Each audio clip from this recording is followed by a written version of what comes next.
ምልክቱ ምን ብሎ የነገረን? ደጃል ነብዩ ሰለላሁ ዐለይሂ ወሰለም እንደነገሩት ምልክቱ ግንባሩ ላይ አንድ አይን ብቻ ነው አለው። ሁለተኛ ደግሞ ካፊር ብሎ ተጽፎበታል። ይህንን ሰው ካያችሁት ዘመን ፍጻሜ ላይ ሌላ ታውራ ነብዩ ያለውን ብቻ አላህና ደጃል የሚለያዩበት ምንድነው ያለው? እሱ አላህ አይደለም። በቃ እሱ ግንባሩ ላይ ተጽፏል። አምላክ አይደለም። በቃ እሱ ሐዲሱን እናንብበው አይሻልም? ነብዩ ያለውን ብቻ በል። እኔ እናንተ ማስተካከል መጨመር የለብንም። ሐዲሱ የሚለውን ነብይ ያለውን ብቻ። ምክንያቱም በእኔ በአልኩት ላይ እንዳጨምሩ እንዳቀነሱ ጋነም ትገባላችሁ ስላለ ማለት ነው። ሙስሊም ስለሆንክ ጋነም አንጨምርም። ይበቃናል። አንጨምርም። ለምንድን ነው የምንጨምረው? ይበቃናል። አንጨምርም። እንዳጨምር ነው ጋነም እንዳገባ ሰግጅ የለም። አቃላ ቤት ያለ ቤት ሾክ እሺ፣ አንብበው ሐዲሱን። ኦኬ፣ እሺ፣ ላንብብለት እና ሙያ ጀማል ሚዩት አድርግ። ጀማል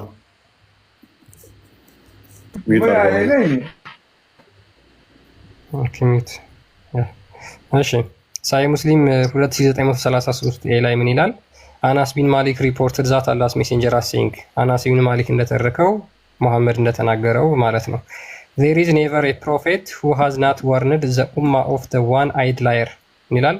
አንድም ነቢያት አልተናገረም ለኡማዎቹ ስለ አንድ አይን ስላለው ሐሰተኛ ቢሆን እንጂ። ቢሆልድ ኢዝ ዋን አይድ፣ እሱ አንድ አይን ነው። ኤንድ ዩር ሎርድ ኢዝ ኖት ዋን አይድ፣ ነገር ግን ጌታችሁ ወይም ደግሞ አላህ አንድ አይን አይደለም። ኦን ሂዝ ፎርሄድ አር ደ ሌተር ካፊር፣ በግንባሩ መካከል ካፊር የሚል ተጽፎበታል ብሎ ይናገራል። ስለዚህ አላህ ከሙሐመድ አላህ ከደጃል የሚለየው ምንድነው? በአይን ነው። በአይን ብዛት ነው የሚለየው። በአይን ብዛት ሰላም ነው። ጀማል እንደሚታርክ አላህ ከደጃል የሚለየው በአይን ብዛት ነው። ደጃል አንድ አይን ነው ያለው፣ ነገር ግን አላህ ከአንድ አይን በላይ ነው ያለው። ቁጥሩ አልተጠቀሰም። 2 ሊሆን ይችላል፣ 3 ሊሆን ይችላል፣ 100 ሊሆን ይችላል፣ አይታወቅም ስላልተጠቀሰ በቁርአንና በሐዲስ ማለት ነው። ስለዚህ በአይን ነው የሚለያዩት አላህና ደጃል። ኦልራይት ስለዚህ ምን አለ ከነገራቸው በኋላ ግራ እንዳትጋቡ አለ። አላህና ደጃል የሚለያዩበትን ምን አለ? ደጃል አንድ አይና ነው፣ አላህ ግን አንድ አይና አይደለም። ስለዚህ አላህ ከደጃል የሚለየው ቀጥልሽ ምንድን ነው ያለው? ያላለውን እያልክ ነው አንተ ራስህ። አላህ ከአንድ አይን በላይ ነው። እሱ የምለየው በአንድ አይን ነው እያለ ነው እንጂ አላህ ይህን ያክል አይን ነው አላህ አንድ አይን አይደለም ነው ያልኩት። አላህ አንድ አይን አይደለም፣ ደጃል ግን አንድ አይን ነው። ምን ችግር አለ? ትክክል ነው። ስለዚህ አላህና ደጃል የሚለያዩት በምንድን ነው?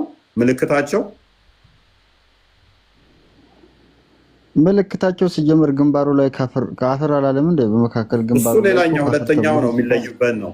የመጀመሪያው አንደኛው ካፊር የምትለዋ ጽሑፍ ከአላህና ደጃል የሚለያዩበት፣ ሁለተኛው ደግሞ ምንድን ነው? አንድ አይን ነው። ደጃል አንድ አይን ነው። አላህስ አልገለጹትም። ይሄን ያክል አይን ነው አላህ አንድ አይን ነው። አላህ አንድ አይን ነው አይደለም። ስለዚህ ሎክ ደጃልና አላህ የሚለያዩበት፣ ደጃል እዚህ ጋር ካፊር የምትባል ተጽፎበታል። አንድ ሁለተኛው አላህ ከደጃል የሚለይበት የደጃል አንድ አይን ነው። ስለዚህ አላህ ከደጃል የሚለየው በምንድን ነው? በአይንና ደጃል ደግሞ ግንባሩ ላይ ካፊር የምትባል በመጻፏ ነው። ምልክት ነው። በዚህ እንለየዋለን ማለት ነው። እናንተ ደግሞ ትከተሉታላችሁ። እናንተ እዛኔ አታቁም፣ ትከተሉትና ጀሃነም ትገባላችሁ እንደማለት ነው። ሌላ አዲስ ነገር የለም። አይ ቆንጆ አርጉመንት ነው። እኔ ተስማምቻለሁ። ሲጀመር እኛ እንከተለው ተሳሳትክ ማለት ነው። እኔ ክርስቲያን ነኝ። ካልተማርክ እኮ መከተል አይቀርም። እኔ ክርስቲያን ነኝ። እንትና ደግሞ ነግሮሃል። አሁን ክፈተው አዲሱን እንትና ክርስቲያን እነማን እንደሚከተሉት ላሳየህ አይሻልም? የሁዳውያን ይከተሉና ማንኛውን የማን ድምፅ? የሁዳውያን ይከተሉታል። ማናቸው የሚከተሉት? የሁዳውያን እንደሚከተሉት ነው ተናግሯል። ትንቢቱ ላይ አለ። ታዲያ እኔ አይሁድ ነኝ እንደሚከተለው ሉክ አላሃቸው ከደጃል የሚለየው ምንድነው? በአይንና ደጃል ላይ ካፊር የምትባል ስለተጻፈች ነው። ኖ በዚህ አይደለም። እሳቸው የተነበዩት መለያ ነው እንጂ አላህ በዚህ ለጃን አይደለም። ችግር የለውም። ተስማምተናል። ግራ እንዳትጋቡ አለ። ብዙ ነገር ነግሯቸው ነው። ገና ብዙ አዲስ እናመጣለን አለ። ጌታችሁ ግን ከአላህ የምንለዩበት በምንድን ነው? ደጃልን ከአላህ የምንለዩት በምንድን ነው አለ። አላህ አንድ አይን አይደለም፣ ደጃል ግን አንድ አይና ነው። ደጃል ላይ እንደገና ደግሞ ካፊር የምትባል ተጽፋለች። ደጃልና አላህ ተቀራራቢ ተመሳሳይ ነገሮች አላቸው ማለት ነው። ካይንና ካፊር ከምትባለው አንብብሽ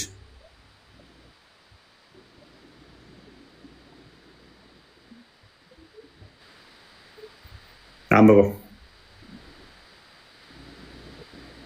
ኦኬ ላንብብለት ይመስለኛል እና ትንሽ እዚህ ገባ። ምን መሰለህ ከመጀመሪያው መረዳት የሚገባችው ደጃል ምንድን ነው? ለምንስ ነው ደጃል ያስፈለገው? እንዴት ነው አመጣጡ? ምናምን የሚባለው ደግሞ እሱ ይሁዳውያን እየጠበቁ ያሉት መሲህ ነው። ሐሰተኛው መሲህ እየጠበቁት ነው። ኢየሱስ ክርስቶስን ስለከዱ እኛ ደግሞ ኢየሱስ ክርስቶስ የአላህ መልእክተኛ ነባሪያ ነው። እሱን ስለምንቀበል መጥቶ አልፏን አላህ የሚባለው አላህ ሳይሆን አላህን የፈጠረው መሐመድን ጠፍጥፎ የፈጠረ ኢየሱስ ክርስቶስ ነው። ኢሳ ብላ አውራ ትጨማለቅ። ይሄንኛው ሐሰተኛው ነቢይ ወይንም ደግሞ ፈጣሪ ነኝ ሐሰተኛው ብሎ የሚመጣው የክርስቶስ ተቃዋሚ የሆነው ለምንድን ነው? አላህ ስለሌለ ማን ሊቃወመው ይችላል? የለም ሲጀመር የሌለ ስለሆነ ነው። ክርስቶስ ግን እውነተኛ አምላክ ስለሆነ አስቀድሞ ነግሮናል። በስሜ ሐሰተኛ ነቢያቶች ይመጣሉ ብሏል። በስሜ ሐሰተኞች ይመጣሉ ብዙዎችንም ያስታሉ። ከሐሰተኞች አንዱ መሐመድ ነው። ደጃልም ልክ እንደ መሐመድ ነው የሚሆነው። ለእኛ ምንም ልዩነት የለውም። አንተ ደጃል የምትለው እኛ ሐሰተኛ ነቢይ አዳም። አሁን እኛ በቂ ማስረጃ አለን አይሁዶች ለምን እንደሚከተሉት። ለምሳሌ ክርስቶስ ምን አለ? ተረጋጋ፣ ስለተጨማለቀ ነው። ተረጋጋ። ዮሐንስ ወንጌል ምዕራፍ 5:43 አንድ ክፈት ክርስቲያን። ክርስቶስ መጥቶ በስሙ አልቀበልም ብለውታል እነኚህ። በአብ ስም መጥቶ ማለት ነው። ሌላው ግን በራሱ ስም ይመጣል። በአብ ስልጣን በአብ ኃይል መጥቶ ክርስቶስን አልቀበልም አሉ። በዛ ስም ሲመጣ እምቢ አሉት። በራሱ ስም ይመጣን ግን እነኚዎቹና እነኛዎቹ ይቀበሉታል። አልሸውዩ እኔ በአባቴ ስም መጥቻለሁ አለ። አልተቀበላችሁኝም። ለምንድን ነው ሙስሊሞቹ ያልተቀበሉት? አላህ አባት አይደለም ልጅ የለውም አሉ። ሎክ አላህ አባት አይደለም ልጅ የለውም ብለው አሉ። በአብ ስም ስለመጣ ማለት ነው። አይሁዶችስ የአብ ልጅ ነኝ አለ። እዚሁ ምዕራፍ ላይ ቁጥር 18 ላይ ራሱን ከአብ ጋር አስተካክሎ አብ አባቴ ነው ስላለ፣ እንዲሁም ራሱን ከእግዚአብሔር ጋር አስተካክሎ አብ አባቴ ነው ስላለ አይሁዶች ሊወግሩ ድንጋይ አነሱ ይላል። አይሁዶች አስቀድመው አብ አባቴ ነው ራሱን ከእግዚአብሔር ጋር አስተካክሎ አብ አባቴ ነው ሲል እንዴት ብለው ድንጋይ አነሱ አይሁዶች። ሙስሊሞችስ መሐመድ መጣና ከ600 ዓመት በኋላ አባት አይደለም ብሎ ሸመጠጠ። በአብ ስም አይምንም እኔ በአብ ስም መጥቻለሁ አልተቀበላችሁኝም። ሌላው ግን አለ ሉክ ሌላው በራሱ ስም ቢመጣ እርሱን ትቀበላላችሁ አለ። ማንን? ደጃል ይመጣል። አሁን ሐሰተኛው ነቢይ ማለት ነው። ሐሰተኛው መሲህ ይመጣል። ሐሰተኛው መሲህ ሲመጣ ግን ምን ብሎ ነው የሚመጣው? አብን አይደለም የሚጠርቀው፣ ወልድን አይደለም የሚጠርቀው፣ ራሴ ነኝ ብሎ ይመጣል። ሙስሊሞቹ ኤግዛክት ወርድ ፋላሲ የሚጠቀሟት ማለት ነው። እኔ እንደዚህ ነኝ ያለበትን ይፈልጉ የለ እኔ አምላክ ነኝ እኔ ጌታ ነኝ ሌም የሆነ ዳም የሆነ ጥያቄዎችን እና አርጉመንቶችን ይሰበስቡና ከዛም ከዚህም እነኛን ጥቅሶችን ይህንን እዞላቸው ይመጣል። እኔ ነኝ ብሏቸው ይመጣል። እሱን ትቀበሉታላችሁ አለ ክርስቶስ። ግን እሱ ክርስቶስ አይደለም፣ ሐሳዊ ክርስቶስ ነው እሱ።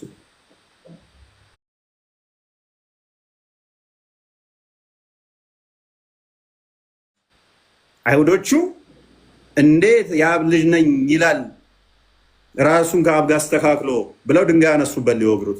ሙስሊሞቹ ደግሞ እንዴት አላህ ልጅ ይኖረዋል ሚስት ሳይኖረው ብለው ድንጋይኛ ላይ አነሱ። ከዛስ ኦኬ ሁለታችሁ ማንን ትቀበላለህ? በራሱ ስም የሚመጣውን ሐሰተኛውን ማለት ነው። ኦኬ፣ አሁን ወደዛኛው ግባ ክርስቲያን። እሺ አሁን እዚህ ጋር ላልከው ማብራሪያ ቀደምት ነቢያቶች አስተምረዋል ወይ? ልጅ ኖረዋል ኢየሱስ የእግዚአብሔር ልጅ ነው ብሎ አስተምረዋል ወይ? ቀደምት ነቢያት ነበሩ። ይህንን አስተምሮት አስተምረዋል ወይ?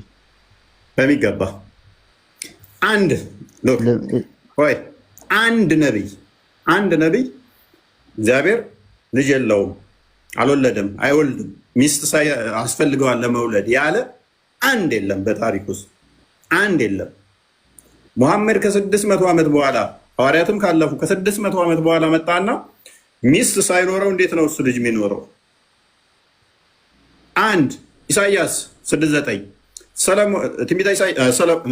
ሰለሞን በተመሳሳይ 30 ቁጥር 26 ጀምሮ 30 ከቁጥር 1 እስከ 4 ምዕራፍ 8 ቁጥር 26 ጀምሮ መዝሙረ ዳዊት 110 መዝሙረ ዳዊት ምዕራፍ 2 በደንብ ተናግረዋል። የባህሪን ልጅነት በደንብ ተናግረዋል። አብ ልጅ እንዳለው ማለት ነው። የጸጋ ልጅነትን ሙሴ ዘዳግም ምዕራፍ 14 ቁጥር 1 ኢሳያስ 63:16 ትስቃለህ፣ በራስ ነው እየሳቅ ያለው። አንድ አልኩ የጸጋንም የባህሪንም ልጅነት የተቃወመ አንድ የለም። ነቢያቶቹ የጸጋንም የባህሪንም ልጅነት ተናግረዋል። ሙሐመድ መጣና ሚስት የለውም እኮ አላ እንዴት ልጅ ይኖረዋል አለ። ሙሐመድ ኬት አመጣው? ሱራ 73 ሱረቱ ጂን አጋንንቶች ምዕራፍ ማለት ነው። አጋንንቶች ምን አሉ? አላህ ሚስት የለውም ስለዚህ ልጅ የለውም አሉት ለሙሐመድ። አላህ መጣና የአጋንንቶችን ንግግር ያዘና ሰማን፣ አየን። የጌታችን ቂብላ ላከ፣ ሚስትንም ልጅንም አልያዘም። ሱራ 72 ከቁጥር 1 እስከ 3 የአጋንንትን ምስክር ያዘና ልጅ የለውም ሚስት የለውም አለ። ስለዚህ በዚህ ምክንያት አላህ ሚስት የለውም እያልክ ልጅ የለውም ትላለህ ማለት ነው። የሳቀው እኔ አይደለም የሳኩኝ እኔ አይደለም የኔ ልጆች እዚህ ያለው ለዚህ ነው።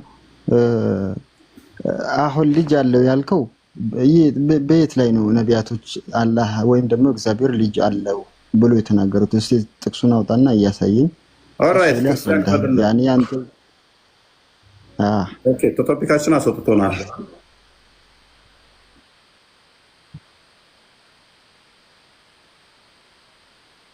ነገር ትመልሳለህ። አንድ ጥቅስ ብቻ ላሳይ። አይ በዚህ ራሱ አስረዳኝ፣ ችግር የለውም እንመለስበታለን ቶፒኩንም። ኦኬ እሺ፣ አንድ ጥቅስ ብቻ። ኦኬ 30 ቁጥር 4 ምሳሌ አለ። ወደ ሰማይ የወጣ ማን ነው? የወረደስ ማን ነው? ንፋስን በእጁ የጨበጠ ማን ነው? ውሃንስ በልብሱ የቋጠረ ማን ነው? የምድርን ዳርቻ ሁሉ ያጸና ማን ነው? ይህን ታውቅ እንደሆነ ስሙ ማን? የልጁስ ስም ማን ነው? ሰማያትን የጨበጠ ውሃን የቋጠረ የምድርን ዳርቻ ያጸና ማን ነው? እግዚአብሔር ነው። የልጁስ ስም ማን ነው? ራዕይ ምዕራፍ 19:13 ላይ ስሙም የእግዚአብሔር ቃል ተብሏል። ወደ ሰማይ የወጣ የወረደ ማን ነው?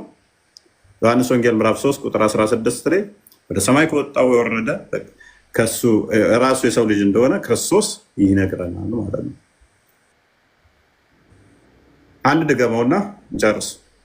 የትኛው ማን ነው አሁን እዚህ ጋር እየተናገረ ያለ? ሰለሞን ክርስቶስ ከመወለዱ ሺህ ምናምን ዓመት በፊት በስጋ ከመምጣቱ በፊት መዝሙረ ዳዊት 110 ቁጥር 4 አካባቢ አባቱስ ምን ይላል?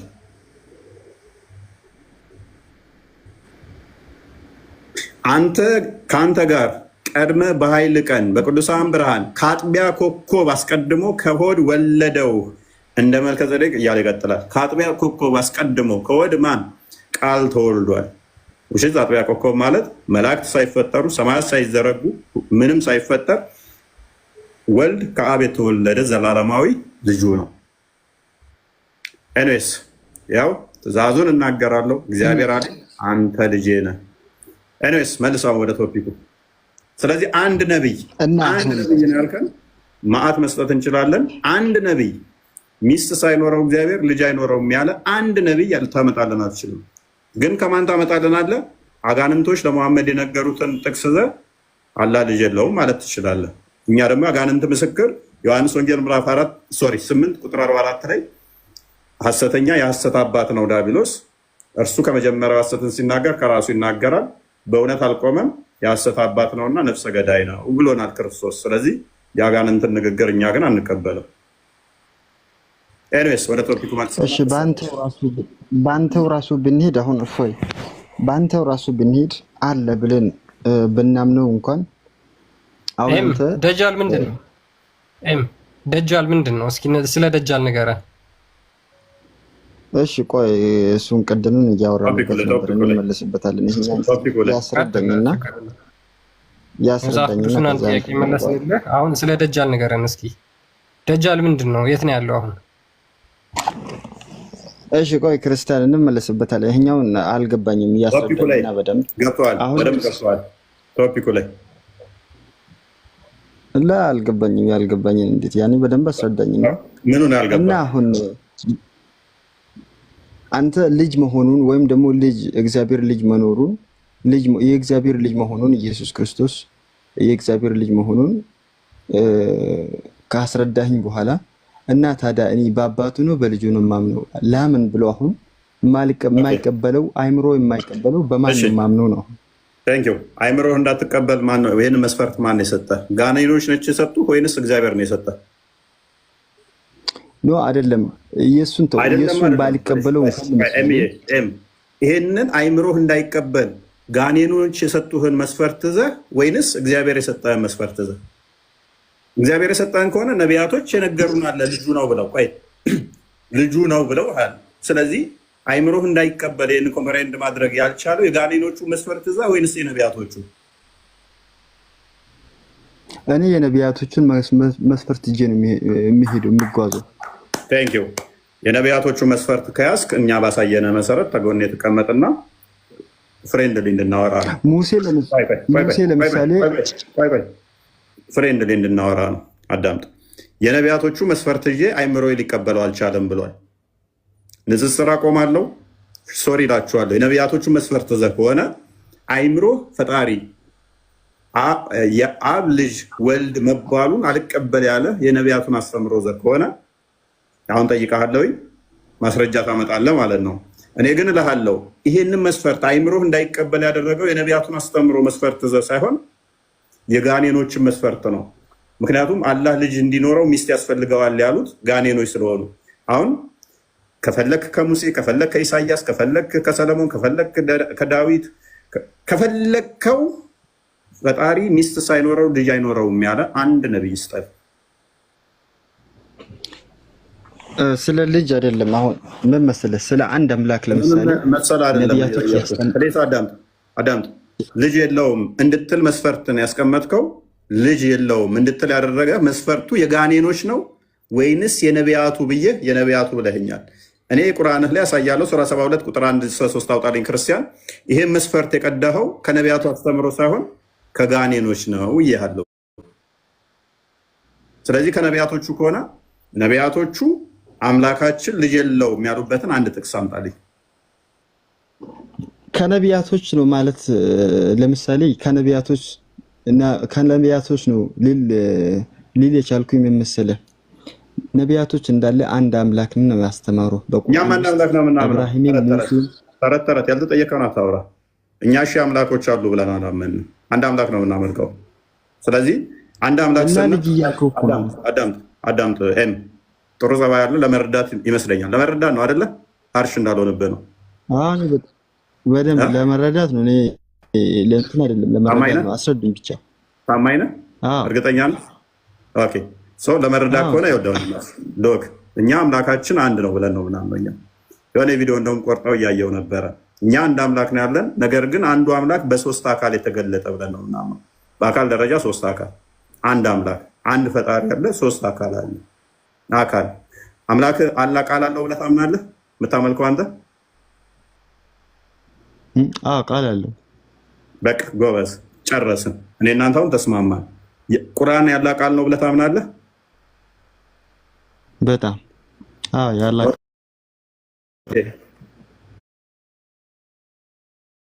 ያላ ቃል ነው። ቁርአን ፍጡር ነው ብለህ ታምናለህ? ያኔ ቁርአን ፍጡር ነው ፈጣሪም ነው ፍጡር ነው የተገለጠ ነገር የለም። ኤኒዌይስ ፍጡር አይደለም ይላል ሱናን አቢ ዳውድ 4737 ላይ ፍጡር አይደለም ይላል። እዛ ውስጥ እንዲቴል አልገባም። ትንሽ ናውሌጅ እንትሩ ክሉን ካገኘኸው ይበቃናል። አላህ ቃል እንዳለው አምናሃል። ቃሉ ከጊዜ በኋላ የመጣ ነው ወይንስ ልክ እንደ እጁ እንዳካሉ ባህሪው አብሮት ያለ ነው? ላ ባህሪው ነው አላህ ባሪያት ነው። ጎበዝ። እኛ ልጅ ስንል በደንብ አስተውል። ልጅ ስንል እንደ ሰውኛ እንደዚህ ተረግዞ ከጊዜ በኋላ የመጣ እያልን ሳይሆን የአብ ቃል የባህሪ ቃሉን ነው ልጅ ብለን የምንጠራው። ለምሳሌ አንተ ቁርአን የምትለው ቁርአን እናንተ ጋር ሲመጣ ምን አልክ? ያላህን ቃል ቁርአን ብለህ ጠራኸው። ወደ አንተ ጋር ሲመጣ ቁርአን ያላህን ቃል ያላህን ቃል ቁርአን ሲሆን ቁርአን ብለህ ጠራኸው። ክርስቶስ በስጋ ሲገለጥ ክርስቶስ ተባለ። የአብ የባህሪ ቃሉ ምን ብለን እንጠራዋለን እኛ? የአብ የባህሪ ቃል በስጋ ሲገለጥ ኢየሱስ ክርስቶስ ብለን እንጠራዋለን። ልጅ የአብ ልጅ ስንል ወልድ ስንል ደግሞ አካላዊ ቃል ነው። ያ ቃል ደግሞ አካላዊ ነው። ዝሩ አይደለም፣ ብትን አይደለም፣ አካላዊ ነው። ስለዚህ ልጅ ምንለው ከሱ የወጣ ከሱ የሚወጣ ነውና ልጅ ብለን እንጠራለን። እንደዚህ ከጊዜ በኋላ የመጣ የዘመን መቀዳደም የቦታ መለያየት ምናምን እንደዛ አይደለም። ኤኒዌይስ የተወሰነ አግኝተዋል። ትንሽ አሁን ይሻላል። እና አሁን ልጅ አሁን የምናምነው እንኳን ብናምነው እንኳን ብናምነው ጥያቄ ካለው ሜይ ቢ በኋላ አስተናግዳለሁ። አሁን እንደገባ ገብቶኛል። ስለዚህ አንተ ቁርአንን ለምሳሌ ያላ ቃል ነበረ። ያላ ቃል ግን ምን ሆነ? ከጊዜ በኋላ ለሙሐመድ ሲመጣ በነብዩ አማካኝነት ብለህ ታምናለህ።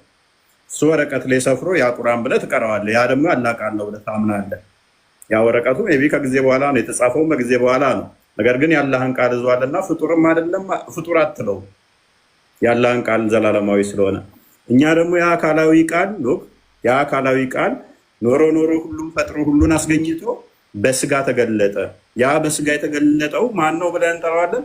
ክርስቶስ ብለን እንጠራዋለን። ስግው ቃል ብለን እንጠራዋለን። ስለዚህ ቃል ስንል የአብ ልጅ ብለን ብንጠራ ማተር አያደርግም። ልጅ ስትባል ልክ እንደ ሚስትና እንደዚህ እንደሚወለደው ምናምን አታስብ። ከሱ የሚወጣ ከሱ የተገኘ አካላዊ ቃል ነው። ስለዚህ ልጁ ነው ብለን ደግሞ እንጠራዋለን። አንተ ቁርአን ስትለው አልከፋህም። ያለህን ቃል እኛ ታዲያ ልጁ ብንል ለምን ይከፋል? ቃሉ ነው፣ ከሱ የሚወጣ ከሱ የተገኘ ነው፣ ፈጣሪ ነው። አንተ ቁርአንም ያላህ ባህሪ ነው ብለህ ታምናለህ። እኛ ደግሞ ክርስቶስን ምን ብለን እናምናለን? የአብ የባህሪ ልጁ ነው ብለን እናምናለን። ቃል የአብ የባህሪ ልጁ ነው፣ ከሱ የተካከለ ከሱ የተመሳሰለ ሁሉን የፈጠረ ሁሉን ያስገኘ ቃሉ ነው ብለን እናምናለን። ብዙም እንትን የሚል አይደለም። ኤኒዌይስ ወደ ቶፒኩ መልሰውና ቀጥል ክርስቲያን። ይህንኛውን ተውና ወደ ቶፒኩን መልሰው። ቀደም ልጠይቅ ነበረ የጥሩ ጸባይ ስላለ ብዙም ጥያቄ አያስፈልግም። እሺ፣ ለማንኛውም አመሰግናለን። ቴንኪው። እሺ፣ ኦኬ። ደጃል እስልምና የነቢያት ሃይማኖት አስተምሮ ነው ብለህ ታምናለህ? ነቢያቶች ስለ እስልምና ሰብከዋል ብለህ ታምናለህ? እኔ ነኝ የምትለው? አንተ። ኦኬ፣ እሺ። ስለ ደጃል አስተምረዋል ነቢያቶች? ነቢዩ ሰለላሁ ዐለይሂ ወሰለም በሐዲሳቸው ላይ ቅድም እፎይም ብለዋል። ማንም ነቢያትን ብናገሩ እንጂ ቢያስጠነቅቁት እንጂ ህዝባቸውን አላለፈውም ይላል። ትክክል ነው። አስጠንቅቋሉ። ነቢዩ ደግሞ ተናግረዋል። የትኛው ነቢይ ነው ያስጠነቀቀው? ሁሉ ማንኛውም ነቢይ ብለዋል። ሁሉም ነቢይ። ኦኬ፣ እሺ። ማስረጃ አለ እንዴ? የነቢዩ ቃል ማስረጃ ነው። ሐዲስ እኮ ማስረጃ ነው። አይ ነቢዩ የተናገረው ነገር ልክ እንደሆነና እንዳልሆነ ማረጋገጥ የምትችለው የተናገረውን ነገር እውነት አድርጎ ማስረጃ ሲያቀርብ ነው። ለምሳሌ የትኛው ነቢይ ነው ስለ ደጃል ይመጣል አንድ አይን ነው ምናምን ብሎ የተናገረው? ነቢ ሙሐመድ ሰለላሁ ዐለይሂ ወሰለም። ነቢ ሙሐመድ ናቸው። አይ ሌላ ከሙሐመድ ሌላ ሁሉም ነቢያቶች አስተምረዋል ብሎ ስለተናገረ ማለት ነው። ሁሉም ነቢያቶች እንደተናገሩ ነቢዩ ሙሐመድ ሰለላሁ ዐለይሂ ወሰለም ተናግረዋል። መግባት ይችላል።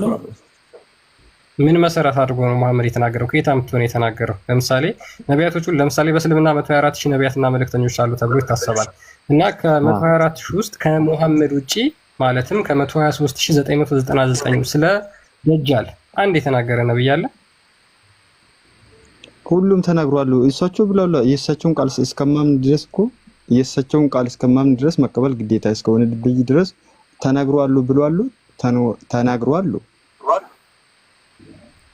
ችግሩ ምን እንደሚሆን ኦኬ፣ ቃሲም ትቀጥላለህ። ቆይ ይሄም ችግሩ ምን እንደሚሆን ታውቃለህ?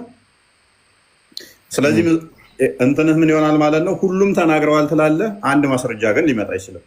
ማን ነው የሚሆነው? መሐመድ ብቻ ነው ማለት ነው።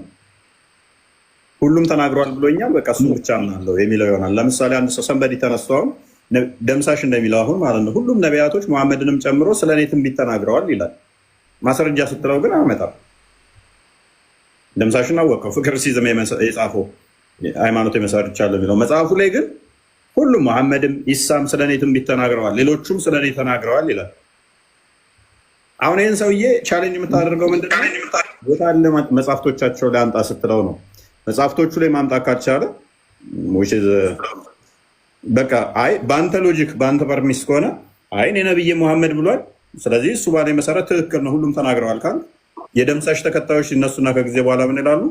እኛም ደምሳሽ ነብያችን ብሎ ትክክል ነው ይለዋል። አስቸጋሪ ይሆናል። ነብዩ እኮ ከራሳቸው እንደማይናገሩ እኮ እየተናገሩ እኮ ነው። ቁርአንም ይናገራል። ቁርአን ይናገራል። ነብዩ ከራሱ አይናገርም ያለውንም ደግሞ የነገረ መሐመድ ራሱ ነው አይደለ? መሐመድ ራሱ አይደለም እኮ ከራሱ አይናገርም ብሎ የነገረ ማን የነገረ? አላህ በቁርአኑ። አላህ ራሱ ነው ለሌሎቹ የነገረው ወይንስ መሐመድ ነው የነገራችሁ? ያኔ በቁርአን ነው የተነገረ፣ በጅብሪል አማካኝነት ወደ መሐመድ ወረደ። ስለዚህ ጅብሪል ለመሐመድ ሲነግረው የሰማለ ወይንስ መሐመድ ሲነግራችሁ ነው የሰማችሁት? መሐመድ ሲነግረን። ቴንኪው። አየህ ተዋሻለህ ስትለው ጅብሪል ነገረኝ፣ አምላኬ ምን ብሎኛል፣ አንተ አትዋሽም ከራስህ አትናገርም ብሎኛል ብሎ ነገራችሁ። ከዛ አንተ እሱን ትይዝና መሐመድ ከራሱ አይናገርም አይዋሽም ወይ ከሆነ እንጂ ትላለህ። እኔ ስከሰኝ ውጭ ሚንስ ነገረኝ መልአክ ልኮ እፎይ ከራሱ አንዳች አይናገርም ብሏል ብዬ ስልህ አንተ ከዛ እፎይ እኮ አይዋሽም ከራሱ አይናገርም ማስረጃ ስትባል የኔው መጽሐፍ ላይ ነው የተነገርኩህን ማለት ነው። አስቸጋሪ እና ነቢያቶች እኮ ሲጀመር ከራሳቸው የሚናገሩት ነገር የለም። ልክ ኢየሱስ ክርስቶስ ከራሴ አንዳች ነገር አላደርገውም እንዳለው ሁሉ የሚያደርጉትም ሁሉ ልዩነቱ የእናንተ ምንድነው? እሱ ከነቢያቶቹ ተጋጭቶ ነው የመጣው። ከነቢያቶቹ ተለያይቶ ነው የመጣው። አንደኛ ትንቢት አልተነገረለትም፣ ሌሎቹ ትንቢት ተነገረላቸዋል። ነቢያቶቹ እሱ ትንቢት አልተነገረለትም። አንደኛ የነቢያትን አስተምሮ ጥሶ ነው የመጣው። ሁለተኛ ከነቢያት ኮሚኒቲ ውስጥ ወጥቶ ነው የመጣው ተቃራኒ። ሶስተኛ እያንዳንዱ ላይ የሚናገራቸው የሆነ ችግር ሲፈጠር አምላኬ እንዲህ አለኝ እያለ ይናገራል። ስለዚህ ምንም ቻሌንጅ ልታደርገው አትችልም። ይሄ የራሱ ነው የሚሆነው። የነቢያትን እንትን ጥሱ አንድም አልመጣም፣ እየተናገረ ነው። ቅድም እኮ አሳየው እኮ ቻሌንጅ ያላደረግኩ እኮ እንትን አልበል ብዬ ነው። ነቢያቶች ለምሳሌ አምላካቸውን አባታችን ብለው ይጠራሉ። መሐመድ ግን ይህንን ጥሶ ነው የመጣው። ሁሉንም ነቢያቶች ሕዝቅኤል ብትል፣ ሰለሞን ብትል፣ ዳዊት ብትል፣ ሰለሞን ብትል፣ ሙሴ ብትል፣ ሐዋርያትን ብትል እንዳለ ጥሶ ነው የመጣው። ይህን አስተምሮ ክዶ ነው የመጣው እና አባቴ ብሎ ለምን አላስተማርም ነው የካደው? አንድ አምላክ ነው የተፈለገ። አንድ አምላክ የመጣው ራሱ ቁርአን ራሱ እነኝህን ነቢያቶች እንዳለ እየተቃወመ ነው። እየተቃወመ ከሆነ ከነቢያቶቹ ጋር ተጋጨ ማለት ነው። ሆሴ፣ ሰለሞን፣ ዳዊት፣ ሙሴ፣ ኢሳያስ ላይ ሐዋርያቶቹ በሞላ የተናገሩትን ይሄንን ቃል እንዳለ እሱ ጣሰው ማለት ነው። የመጀመሪያ ትልቅ ዶግማ አባት የምትለው አንቋሎ ስለ አንድ አምላክ ነው የተቃረነው እና በቁርአን እኮ ምንም የተቃረነ ሁሉም 25 ነቢያት ተጠቅሷሉ።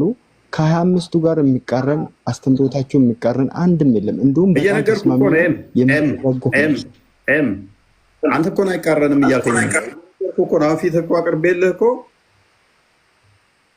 የሚቃወም የለም ትለኛለህ። ከሙሴ ጋር ተቃርኗል፣ ከዳዊት ጋር ተቃርኗል፣ ከሰለሞን ጋር ተቃርኗል፣ ከኢሳያስ ጋር ተቃርኗል፣ ከሆሴ ጋር ተቃርኗል እያልኩህ አይቃረንም እያልከኝ ነው። ከሐዋርያት ጋር በሙሉ ከነሱ ጋር ተጋጭቷል እያልኩህ አይቃረንም እያልከኝ እኮ የሚቃረነው አንተ እያልከኝ ያለህ ከቁርአኑንና መጽሐፍ ቅዱስን ነው። መጽሐፍ ቅዱስ ነው። ቁርአን ደግሞ በመጽሐፍ ቅዱስ አይመራም።